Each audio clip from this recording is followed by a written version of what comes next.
Abordons aujourd'hui au cours de cette 25e séance la suite du cours de transfert de masse relative aux deux cas limites que nous allons voir aujourd'hui à l'occasion donc de cette 25e séance. Mais auparavant, eu égard à la séance de révision que nous avons eue, un certain nombre de questions ont été posées par vous. Et donc j'ai trouvé pertinent et judicieux de reprendre ces explications en rajoutant quelques illustrations sur les diapositives qui n'apparaissaient pas dans les précédentes séances. Et pour que ça puisse être un peu clair, j'ai dû certainement ne pas être aussi clair qu'il aurait fallu. Et donc je vais répondre à la première question. C'était la question relative à la distinction entre la réaction chimique homogène et hétérogène. Donc je vais rapidement y aller aux diapositives correspondantes. Et donc la question était: comment reconnaît-on une réaction chimique homogène d'une réaction chimique hétérogène? Alors regardez bien s'il vous plaît, je reviens à la diapositive où j'ai commencé à introduire la réaction hétérogène, que voici. Donc quand j'ai établi mes grandeurs, regardez bien s'il vous plaît, le volume de contrôle sur lequel je vais faire mon bilan de masse, il ne comprend pas la surface catalytique. Et il se trouve que la réaction a lieu sur la surface catalytique. Si bien que, puisque j'ai défini mon volume de contrôle, mon volume connexe, comme ceci, eh bien la réaction chimique n'apparaît pas dans mon volume. Elle ne va pas apparaître ici. Elle va se situer à l'extérieur de mon volume de contrôle. Et elle va par conséquent apparaître uniquement sous forme d'une condition aux frontières, comme ceci. Donc, comme ceci.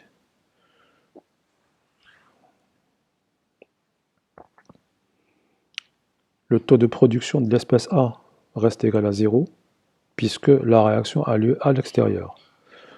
Le changement s'opérera uniquement au niveau de la condition aux limites. Bien. Alors, je vais donc repartir à ma réaction homogène pour aussi expliquer une dernière chose et pour pouvoir distinguer une fois pour toutes la nuance entre les deux.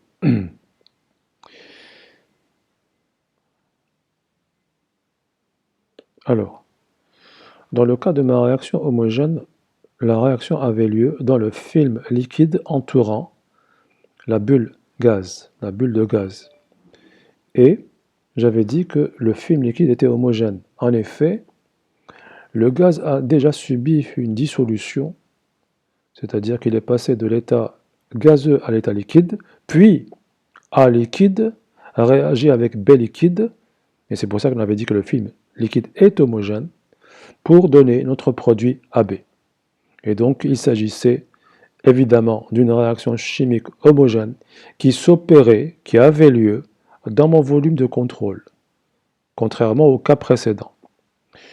Bien, ceci constituait un peu la première réponse à la première question qui m'a été posée. Je vais maintenant expliquer autre chose, reprendre un peu le détail de la linéarisation que j'ai présentée lors de la dernière séance, M' et M seconde. Alors j'y vais rapidement pour retrouver ça. C'était là. Bien, la question était la suivante. Alors, regardez bien s'il vous plaît.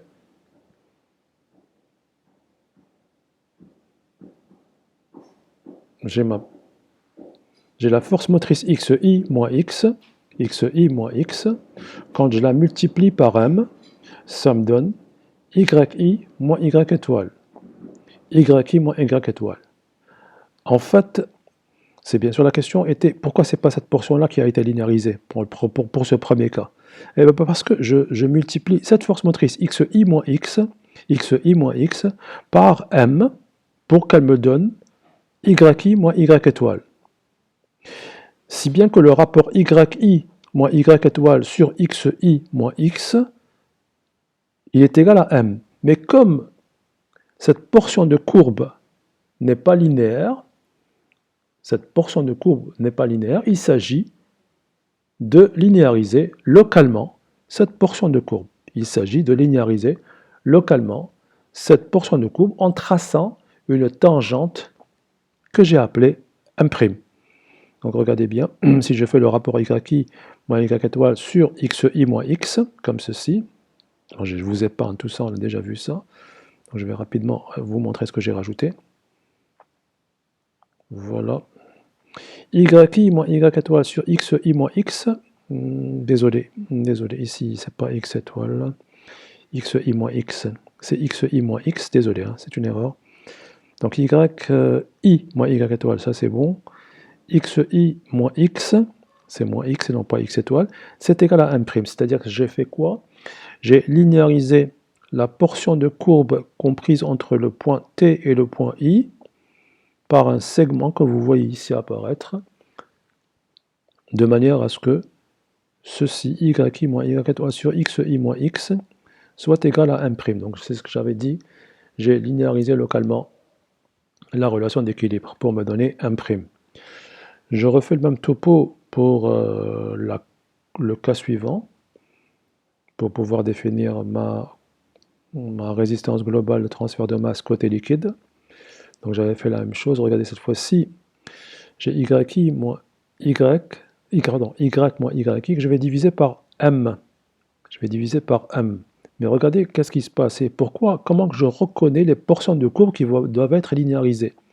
Cette fois-ci, c'est Y moins YI divisé par M. Ça me donne quoi? Regardez bien, s'il vous plaît. Ça me donne ceci. Ça me donne cette nouvelle force motrice. X étoile moins X. Et donc la portion à linéariser, c'est celle-ci, et non plus celle-là. Voilà. Je refais le même topo, enfin tout ce que j'ai fait avant. Donc regardez bien. Je vais vérifier juste si je ne me suis pas trompé. Y moins Y étoile, c'est bon. Sur X étoile moins XI, c'est bon. Donc voilà, Y moins YI sur X étoile moins XI, c'est bien égal à M secondes, c'est-à-dire j'ai procédé à quoi? J'ai procédé à la linéarisation de cette portion de courbe en traçant le segment IR. IR. Donc c'est cette portion de courbe qui a été linéarisée. Bien, une fois que ceci a été fait, maintenant je vais aborder mon cours. J'ai mis en évidence la séance dernière les résistances globales côté gaz et côté liquide. Les voici par identification. Notez que ces résistances globales côté liquide et côté gaz ont la même signification physique. Il y a juste le fait que l'une est écrite par rapport à la phase liquide et l'autre est écrite par rapport à la phase gaz. Une dernière chose, notez que la relation entre grand Kx et grand Ky, la voici. Je vous l'ai donnée en tout en bas. Alors oui, une question aussi qui risque d'être posée, pas aujourd'hui, mais les jours des examens. Faites très attention à reconnaître grand Kx et petit Kx. La majuscule de la minuscule. Faites attention s'il vous plaît. Dans l'énoncé, on ne vous dit pas une résistance globale ou partielle. On vous met grand K et petit k. À vous de savoir que grand K, 1 sur grand K, c'est une résistance globale et 1 sur petit k, c'est une résistance partielle. Bien, je vais maintenant aller pour pouvoir présenter la séance d'aujourd'hui, c'est-à-dire la 25e séance, que voici. Donc à l'occasion de cette séance, nous allons nous placer dans deux cas limites pour voir qui va gouverner le transfert de masse. Est-ce la phase liquide ou est-ce la phase gazeuse? C'est ce que je vais essayer un peu de présenter aujourd'hui. Et je commence comme ceci. D'abord, je vais un peu présenter ici et en bas la contribution de la résistance partielle côté gaz et côté liquide par rapport à la résistance globale d'un point de vue liquide et d'un point de vue gaz. Je m'explique, je vais faire juste ça. Je vais comparer par exemple ici en bleu la résistance partielle côté gaz par rapport à la résistance globale côté gaz, la résistance partielle côté liquide fois M par rapport à la résistance globale côté gaz, et de la même manière en jaune, vous allez avoir les mêmes choses, j'aboutis à ceci. Voilà. Maintenant, nous entrons dans le vif du sujet. Pas encore, nous allons devoir juste rappeler qu'il arrive que l'un des films présente une résistance élevée et qui donc gouvernera le transfert de masse. C'est-à-dire que la résistance globale se réduira à celle-ci puisque de l'autre côté, la résistance est négligeable. Et donc tout ceci sera en fonction pour savoir qui gouverne qui. Ça, on doit connaître les résistances ou bien les conductances côté liquide, côté gaz, et là, le M, la constante de Henry. Alors voilà, plaçons-nous dans ce premier cas limite. Je vais supposer que j'ai affaire à un soluté très soluble. Un soluté très soluble. Et pour me fixer les idées, je vais considérer le cas d'une absorption. Le cas d'une absorption, c'est-à-dire un gaz et un liquide. Un gaz qui va subir une absorption dans un liquide. Et dans ce premier cas, donc, j'ai considéré que A était très soluble dans le liquide.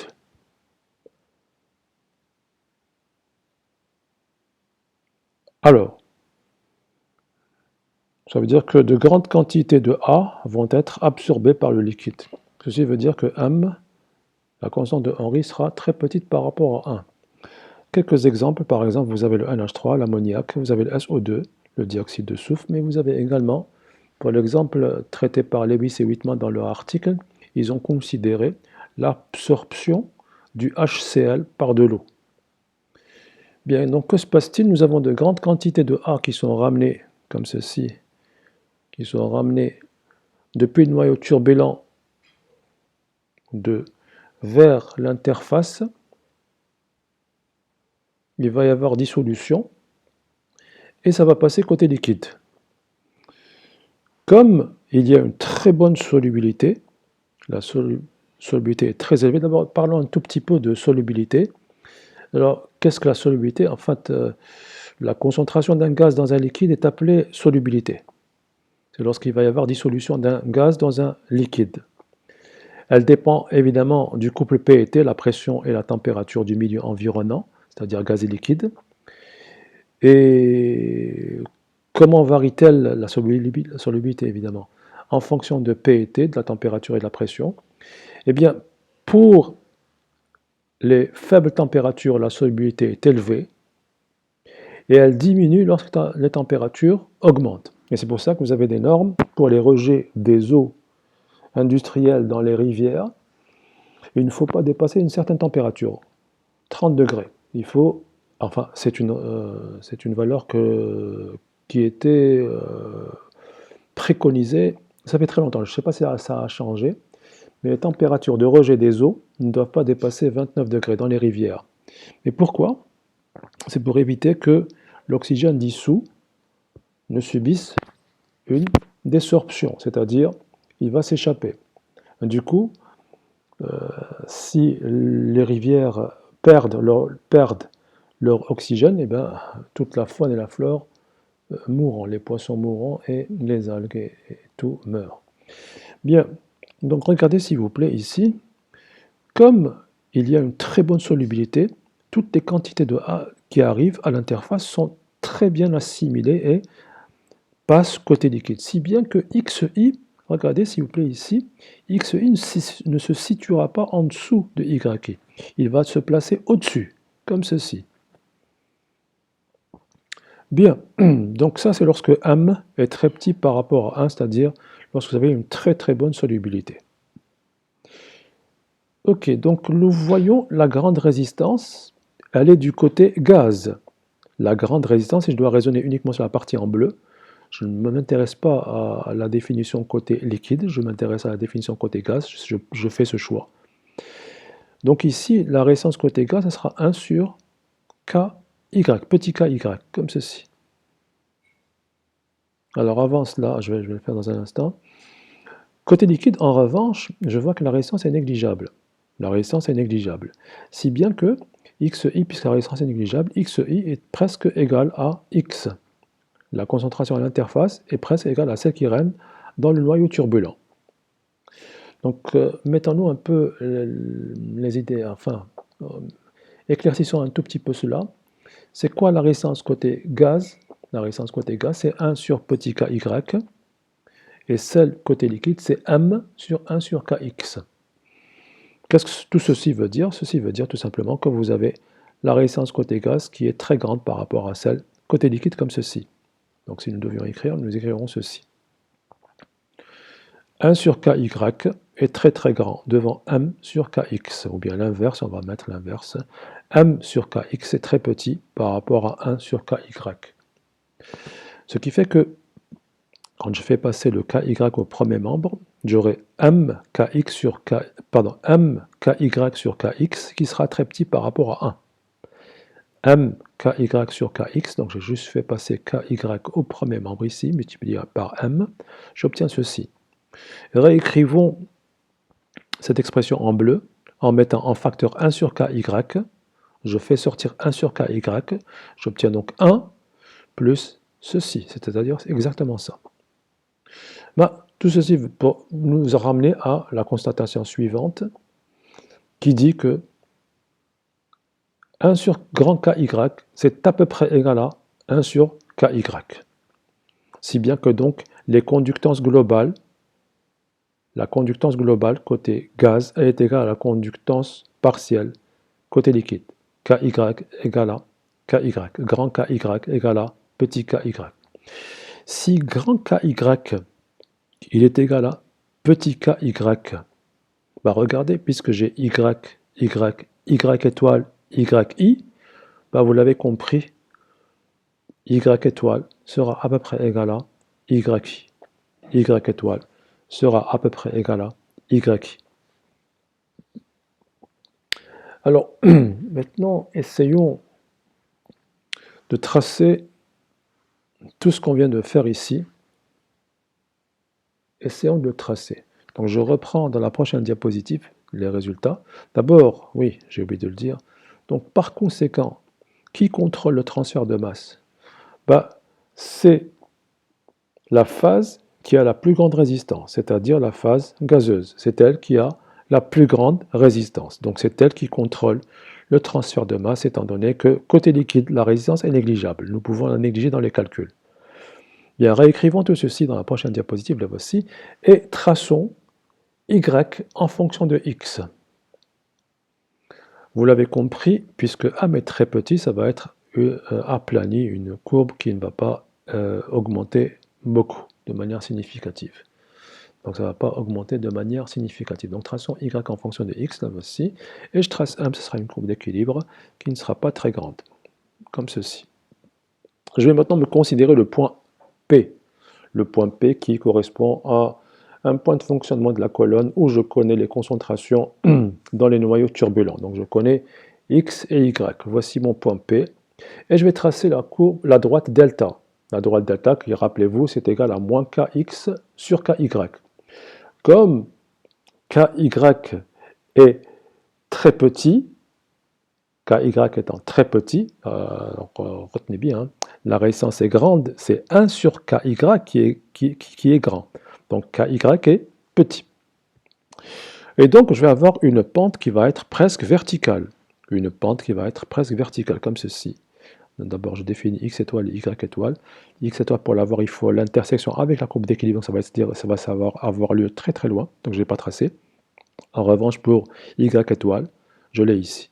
Donc nous avons dit que nous allons avoir ici la droite delta de pente moins kx sur ky qui va être presque verticale. Si bien que, je vais définir là maintenant les concentrations interfaciales xi, yi, et vous le voyez, yi à peu près égal à y étoile, et xi à peu près égal à x. Voilà. Voici le premier cas que je voulais vous présenter, donc c'est le cas limite qui traduit de grandes solubilités, tels que les exemples que je vous ai présentés, pardon, le NH3 dans l'eau, le SO2 dans l'eau, mais également le HCl dans l'eau. Le HCl dans l'eau, comme je vous l'ai dit, c'est l'exemple considéré par Lewis et Whitman. Nous allons maintenant présenter le cas opposé, lorsque nous avons une très mauvaise solubilité. Donc voici le second cas que je vous présente. C'est un cas où l'espèce de soluté A est très peu soluble dans le liquide. Donc je considère toujours le cas d'une absorption, c'est-à-dire gaz liquide, mais dans le cas où j'ai une très mauvaise solubilité, c'est-à-dire que M, la constante de Henry, sera très très grande par rapport à 1. Bien, donc les exemples, les voici. Vous avez par exemple le gaz carbonique, le dioxyde de carbone, ou bien l'oxygène dans l'eau, le dioxyde de carbone dans l'eau, ou bien l'oxygène dans l'eau, mais également, par exemple, toujours pour l'article de Lewis et Whitman, pour leur cas, ils ont considéré l'absorption de l'oxygène dans une eau désoxygénée. Dans une eau désoxygénée, c'est-à-dire qu'elle ne contient pas d'oxygène. Bien. Alors, dans ce cas, voilà comment ça va se passer. La résistance sera localisée du côté liquide. En effet, du côté gaz, la résistance est très très faible. Si bien qu'on peut supposer que YI sera à peu près égal à Y. Puisque il y a une très mauvaise solubilité, donc XI, puisque M est très grand devant 1, XI se situe en dessous de YI. Bien, dans ce cas, les résistances sont les suivantes. Pour la résistance côté gaz, c'est 1 sur M KY, qui sera très petite par rapport à 1 sur Kx, comme ceci. Voilà. Si bien que, quand je mets en facteur la résistance 1 sur Kx, je fais sortir du crochet, j'obtiens ça. Comme Kx sur MKY, il est très petit par rapport à 1, je peux considérer par conséquent que la résistance globale côté liquide, elle est presque confondue avec la résistance partielle côté liquide, si bien que les conductances sont égales. Grand Kx égale à petit Ky. Si grand Kx est presque égal à petit Ky, comme tout à l'heure, puisque j'ai x, j'ai xi et x étoile, ceci veut dire que x étoile sera presque égal à xi. Je retrace dans la prochaine diapositive, comme tout à l'heure, le diagramme avec la courbe d'équilibre qui sera, dans ce cas, presque verticale, donc il y a une plus grande pente. Alors oui, puisque la résistance globale se situe, la résistance importante se situe côté liquide, c'est la phase liquide qui va contrôler le transfert de masse. Le transfert de masse s'opérera dans le film liquide adjacent à l'interface. Alors allons-y, traçons la courbe d'équilibre qui, comme je l'ai dit, est presque, va avoir une variation beaucoup plus abrupte que celle qu'on a vue tout à l'heure. Elle sera comme ceci, quelque chose comme ça. Commençons par le point de fonctionnement P avec ses concentrations X et Y. Traçons à présent le Y étoile, le X étoile. Donc ça va donner ceci. Voici pour X étoile et voici maintenant pour Y étoile. Voilà. Traçons la droite delta qui dans ce cas doit être presque horizontale, puisque KY puisqu'il est très grand, donc ça va tendre vers 0. Et je me rends compte, quand je trace les concentrations interfaciales,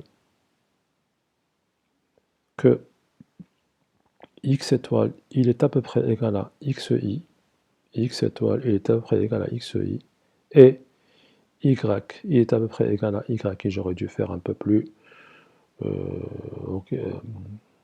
veux dire horizontal, ma droite delta. Voilà, une dernière remarque, je vous laisse le soin de lire. C'est lorsque vous avez affaire à un solide.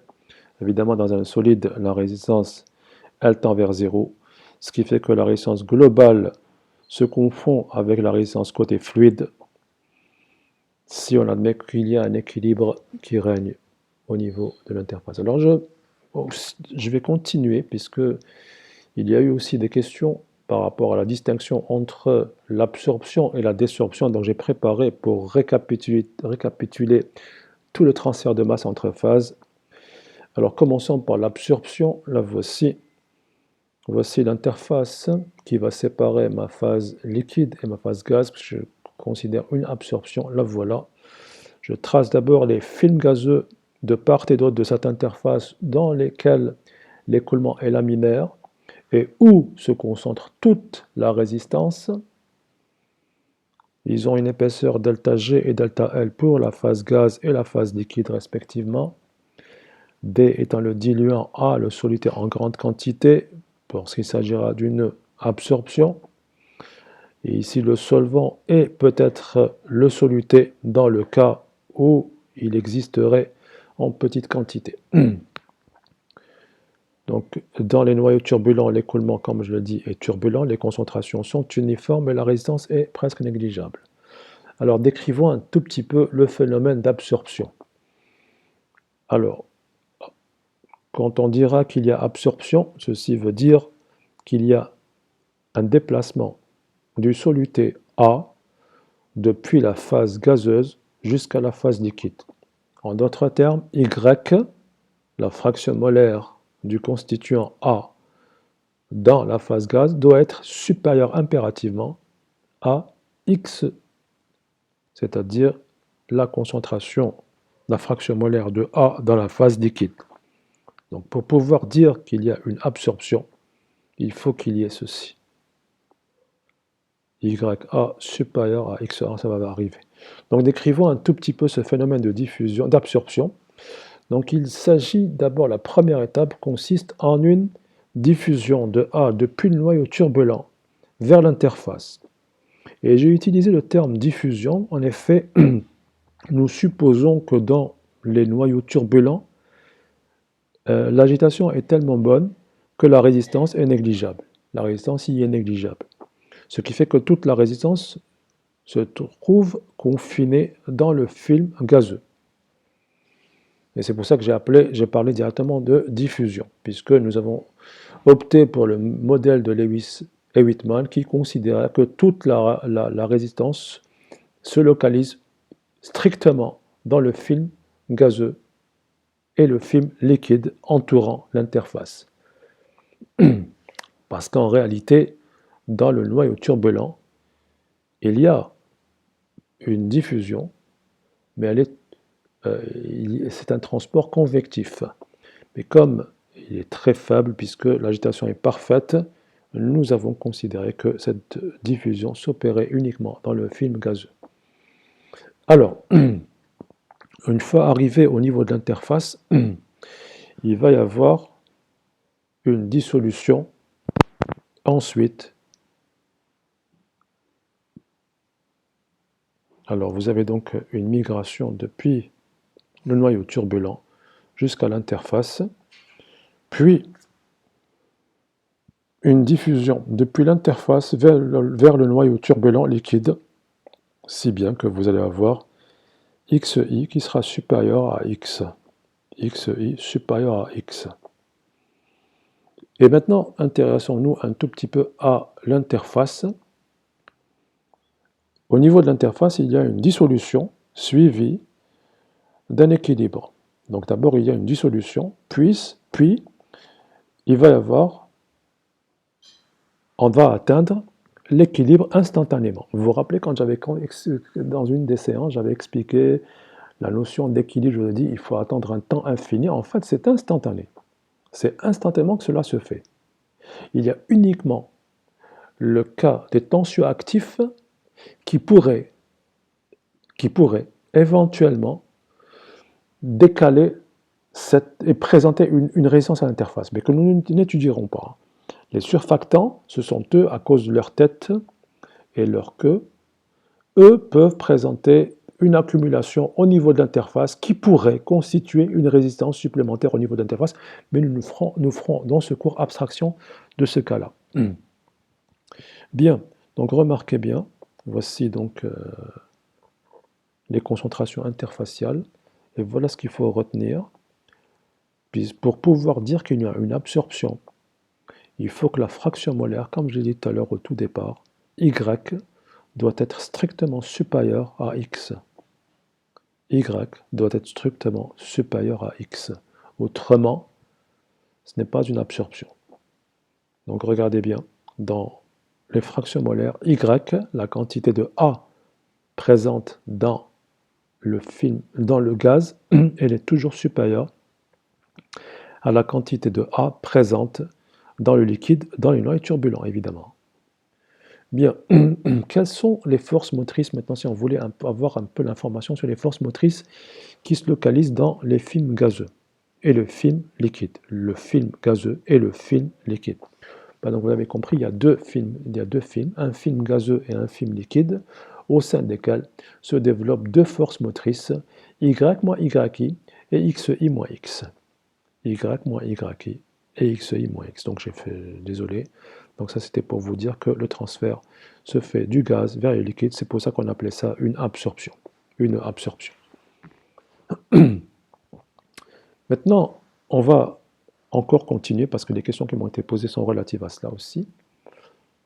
Je continue. Donc tout ça a été fait, mais je donne un peu plus d'illustration. Je fais un peu plus d'illustration et d'explication pour que ça puisse être clair dans vos têtes.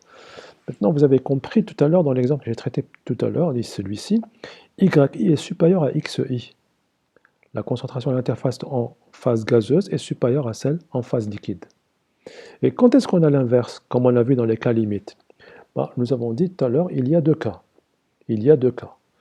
Si au niveau de l'interface M est supérieur à 1, on est dans ce cas. On est dans le cas qu'on est en train de présenter ici. J'ai oublié de vous dire que nous supposons qu'au niveau de l'interface, on puisse appliquer la loi de Henry et qu'il y a un équilibre instantané atteint. Donc, au niveau de l'interface, si M est supérieur à 1, vous avez YI qui est supérieur à XI. À l'inverse, si M est inférieur à 1, regardez l'illustration qui va arriver. Si M est inférieur à 1, vous avez XI qui est supérieur à YI. Je répète. Voilà. Si bien que vous avez XI qui est supérieur à XI qui est supérieur à YI. Mais j'ai toujours le cas Y qui est toujours supérieur à X. Y toujours supérieur à X pour pouvoir dire qu'on est dans le cas d'une absorption. Le transfert se fait de la phase gaz à la phase liquide. Ce qui se passe au niveau de l'interface, c'est uniquement pour nous dire est-ce que M est supérieur ou inférieur à 1. Donc je vais de ce pas aller présenter l'autre cas. Celui qui nous intéresse, c'est là où les questions m'ont été posées pour la désorption, ce qu'on appelle dans la littérature anglo-saxonne le stripping. Alors maintenant, la désorption. La désorption, ça va être les mêmes concepts qu'on a vus. Il va y avoir donc, mais un chemin inverse. Ça partira du liquide pour aller vers le gaz. Donc je commence comme ceci. Vous l'avez compris, la concentration au niveau du liquide, ça doit être supérieure à celle du gaz. Donc voilà, je commence d'abord par une diffusion de A depuis le noyau turbulent liquide jusqu'à l'interface. Il va ensuite y avoir une désorption, mais non pas une absorption, une désorption. Puis, depuis l'interface jusqu'au noyau turbulent gazeux. Vous remarquerez toujours que X est supérieur à XI et qu'YI est supérieur à Y. Au niveau de l'interface, comme d'habitude, il y a un équilibre qui est atteint instantanément. Il va y avoir donc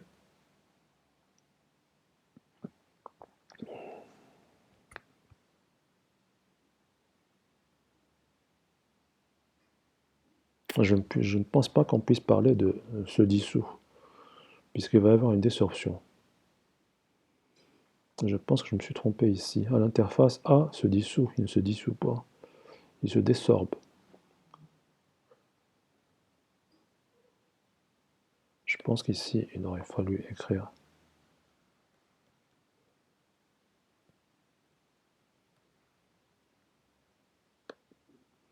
Il y a une désorption, c'est-à-dire c'est le chemin inverse. Vous passez du liquide au gaz. Une dissolution, c'est le passage de l'état gazeux à l'état liquide. Donc je pense que c'est comme ça. Alors je continue. Donc au niveau de l'interface, A se désorbe, puis atteint instantanément l'équilibre. Les films sont toujours les mêmes. Donc les forces motrices dans le film liquide, c'est X moins XI, et dans le film gazeux, c'est YI moins Y. Comme ceci. Vous noterez cette fois-ci que X est supérieur à Y, si bien que le transfert se fera de droite à gauche, c'est-à-dire du liquide vers le gaz, comme ceci. Bien. Notez également la petite nuance qu'il faudrait faire pour ne pas avoir de problème, c'est que le Z a été choisi vers la droite, il vaudrait mieux le faire évoluer vers la gauche pour ne pas avoir de problème comme ceci. Donc comme je l'ai dit, les forces motrices, vous les avez compris, elles sont là. Je ne vais pas m'attarder dessus, je vais juste aller maintenant vous expliquer le deuxième cas. Là, en effet, vous avez YI qui est supérieur à XI, mais que se passe-t-il dans l'autre cas? Je vais les présenter comme on a fait tout à l'heure, c'est-à-dire je vais voir l'interface lorsque M est supérieur et inférieur à 1, que se passe-t-il? Donc dans ce premier cas, lorsque M est supérieur à 1, vous avez YI qui est supérieur à XI. A l'inverse, lorsque M est inférieur à 1, on a ceci. Voilà. C'en est fini pour cette séance. Donc nous avons toujours, pour le cas d'une désorption, un départ du soluté depuis la phase liquide vers la phase gazeuse, si bien que tout le monde a compris que X est supérieur, la fraction molaire dans la phase liquide est supérieure à celle qui règne dans la phase gazeuse. Voilà, dans la prochaine séance, nous verrons, nous ferons une introduction aux échangeurs de matière pour pouvoir voir un peu ce que c'est que les colonnes d'absorption et les colonnes à garnissage. Donc on verra un peu ceci, comment faire pour disperser une phase et pourquoi allons-nous disperser la phase et où disperse-t-on la phase. Tout ça sera vu lors d'une prochaine séance et on verra comment faire pour améliorer, intensifier les transferts. Tout ceci arrivera à la prochaine séance. Voilà, c'est une séance que j'ai voulu un peu récapitulative de ce que nous avons fait et une conclusion avec les deux cas limites que j'ai présentés aujourd'hui. Voilà. J'espère que c'est un peu clair. Si ce n'est pas le cas, vous devez me le dire pour que je puisse reprendre, si vous le désirez, des parties que vous n'aurez pas comprises lors de la prochaine séance. Voilà. J'espère que ça a été clair. J'ai tardé à faire cette séance parce que nous avons eu au sein de notre faculté la disparition d'un collègue et donc ça nous a tous un peu affecté, beaucoup même. Et donc j'ai préféré faire cette pause pour ne pas, parce que je ne pouvais pas venir enseigner. Et donc voilà, la prochaine séance, nous verrons une introduction aux échangeurs de masse. Pour ce qui est de votre examen, normalement, avec ce que je vous ai présenté aujourd'hui, je suis complet. Il me manque juste la partie que je vous ai faite néanmoins en cours. C'est celle qui traite des relations empiriques pour pouvoir obtenir des coefficients de transfert de masse partiels dans la phase gaz et liquide respectivement, en développant le théorème de Buckingham, on l'appelle également pi-théorème, pour pouvoir arriver à ces combinaisons. Voilà, prenez soin de vous et à très bientôt, je l'espère. Merci de votre attention. Au revoir. Salam alaikum.